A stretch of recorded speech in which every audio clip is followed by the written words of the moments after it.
فقاتل في سبيل الله لا تكلف إلا نفسك وحرض المؤمنين عسى الله أن يكف بأس الذين كفروا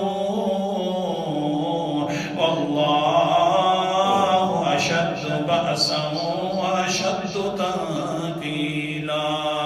اے میرا پیغمبر خود بھی جہاد کیجئے، تو اپنی ذات کا مکلف ہے، خود بھی جائے کر جہاد کے لیے۔ وحرض المؤمنین، اور صحابہ کو مومنین کو بھی ابھارا کیجئے کہ جہاد کیا کرو، جہاد کرنا ضروری ہے، جہاد کی ترغیب دیا کرو۔ میرا پیغمبر آپ بھی پہلے آگے جایا کر، ہاں آگے چلنا آپ کا کام ہے، تبلیغ کرنا آپ کا کام ہے۔